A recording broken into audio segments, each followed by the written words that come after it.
बिस्मिल्लाहिर्रहमानिर्रहीम। अगर आप अपनी ज़िंदगी में एक छोटे से अमल का आगाज़ कर दें जो बहुत ही छोटा है, मामूली, जिसमें चंद सेकंड लगेंगे, लेकिन अल्लाह ताला इल्म और हिकमत के दरवाज़े आप पर खोल देगा। वो अमल ये है कि ज़िंदगी में जब भी आपको हंसी आए तो आपने खुद से एक दफ़ा ज़रूर पूछना है कि मुझे हंसी क्यों आई है।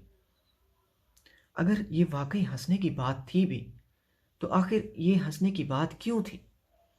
इसमें आखिर हंसने वाली बात थी क्या? ज़िंदगी में खुद से एक दफ़ा ज़रूर पूछना है, जब भी आपको ज़िंदगी में हंसी आए, आपका दिमाग शऊर की एक नई मंजिल पर मिलेगा। After asking this question to you, हम 3 सवालों को ढूंढेंगे, 3 सवालों के जवाबात इस गुफ्तगू में ढूंढने की कोशिश करेंगे। हंसी की हकीकत क्या है, इसका मकसद क्या है और इसकी सबसे बड़ी नहुसत क्या है। अगर हम हंसी की हकीकत की बात करें तो असहाब रसूल की ज़िंदगी में हमें इसका इशारा मिलता है। जब शराब की हुर्मत का हुक्म आ चुका था तो एक सहाबी रसूल से ख़ता हुई। आका अलैहिस्सलातु वस्सलाम ने शरीयत के मुताबिक जो फ़ैसला था वो सुनाया। सहाबा इकराम एक ज़ाती मजलिस में, एक निजी मजलिस में उनके बारे में गुफ्तगू कर रहे थे, तो उनके बारे में कुछ तनकीदी कलिमात अदा हुए किसी सहाबी से। रसूलुल्लाह सल्लल्लाहु अलैहि वसल्लम ने सुन लिया। आपने फरमाया कि उस पर तनकीद ना करो, वो अल्लाह और उसके रसूल का चाहने वाला है। सहाबा हैरान हो गए कि बारगाह रिसालत से इतनी बड़ी सनद उस इंसान को मिल रही है जिसको हम अच्छा नहीं समझते, आखिर उसका अमल क्या है। उस सहाबी रसूल का अमल ये था कि रसूलुल्लाह सल्लल्लाहु अलैहि वसल्लम सारा दिन जब लोगों के गम सुनते थे, लोगों के मसाइल का हल करते थे, तो आप कभी कभार आपका दिल पे बोझ आ जाता था, आपके कल्बे अतर और आपके चेहरे मुबारक पे उदासी के आसार होते थे। ज़ाहिर इंसान लोगों के गम सुन सुन के उनका असर इंसान पे होता है।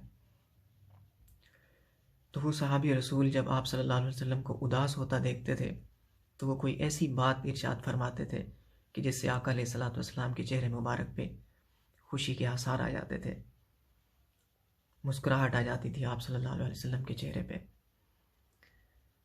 ये उनका अमल था। जिस इंसान को मोहब्बत होती है किसी से तो वो उसको खुश करने के बहाने ढूंढता है। इस हदीस पाक से और इस वाक़े से हमें क्या इशारा मिलता है कि हंसी मजाक की हकीकत क्या है, या सेंस ऑफ ह्यूमर की हकीकत क्या है, जिसको हम सेंस ऑफ ह्यूमर कहते हैं। हंसी वो होती है जो आवाज़ के साथ आए। वो रसूलुल्लाह सल्लल्लाहु अलैहि वसल्लम को कभी नहीं आई। 3 अजीम हस्तियां जिनको कभी हंसी नहीं आई, रसूलुल्लाह सल्लल्लाहु अलैहि वसल्लम, हज़रत इमाम ज़ैनुल आबिदीन रज़ी अल्लाह अन्हु और हज़रत फ़ुज़ैल इब्न अयाज़। मतलब ये 3 हस्तियां वो हैं जिनके बारे में हमें वाज़े तौर पर पता है, जिनके बारे में तारीख़ में लिखा हुआ है, उनके मिजाज के बारे में कि वो मिजाज के मामले में कैसी हस्तियां थी। हमें इशारा क्या मिलता है? पिछली गुफ्तगू में हमने बात की थी कि दिमाग हंसी के दौरान ब्रेक लेता है, क्योंकि इसकी ड्यूटी बहुत सख्त है, हर वक्त ख्यालात जनरेट करना, पूरी बॉडी को कंट्रोल करना। दिमाग जब ब्रेक लेता है तो डोपामिन रिलीज होता है, और ये एक ऐसा हार्मोन है जो खुशी का एहसास पैदा करता है। ये खुशी होती तो फेक है, लेकिन हम इसके असर में थोड़ी देर तक रहते हैं, लेकिन इसके असर की वजह से हम और मजाक तलब करते हैं। यहीं से काम की खराबी शुरू होती है। हमारी खराबी असल में नुक्स यहीं से शुरू होता है, यहीं से हम फिसलते हैं। जब ख़ास तौर पे हम किसी महफिल में बैठे हों तो हमें बार बार मजाक सुनने को मिलता है, और ज़्यादा डोपामिन रिलीज होता है और एक लूप बनता है। हम इस लूप में फंसते चले जाते हैं।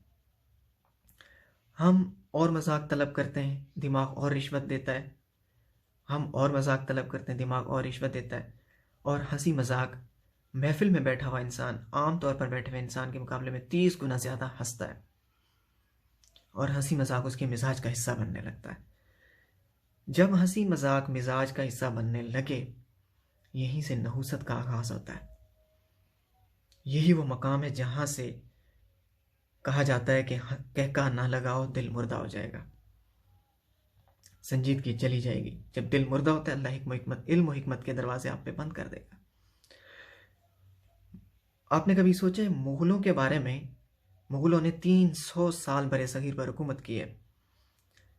उनके बागात मशहूर हैं, उनके महलात मशहूर हैं। कभी उन्होंने कोई दरसगाह नहीं बनाई, कभी उन्होंने कोई यूनिवर्सिटी नहीं बनाई। आपने सोचा है कि कभी उन्होंने ऐसा क्यों नहीं किया? उनके दरबार हंसी मजाक का और तफरी का गढ़ थे। खुदा ने उन पर उन्होंने संजीदगी को तर्क किया। अल्लाह ने इल्म व हिकमत के दरवाजे और गौर व फिक्र के दरवाजे उन पर बंद कर दिए। जब इल्म व हिकमत के दरवाजे बंद होते हैं तो ईजाद और तख्लीक के दरवाजे भी बंद हो जाते हैं। वो इंसान ईजाद और तख्लीक में कोई किरदार अदा नहीं कर सकता जो कौम इसमें पड़ जाए, क्योंकि ये वबाई है। एक का मिजाज, एक इंसान जब एक गैर संजीदा इंसान पूरी क्लास को नहीं पढ़ने देता है, ये बात तो आपने ऑब्जर्व की होगी ना, कि कितना नहुसत का अंदाज़ा आप इससे लगा सकते हैं कि 100 संजीदा इंसानों को एक मसखरा नहीं पढ़ने देता। आप अंदाज़ा लगा सकते हैं। इसी तरह एक मसखरा पूरी कौम का दिमाग घुमा सकता है। आप अगर गौर से अपने माशरे को देखें, आपको अंदाज़ा हो जाएगा इस चीज़ से कि इसकी नहुसत कितनी सख्त होती है, बादल की तरह बरसती है।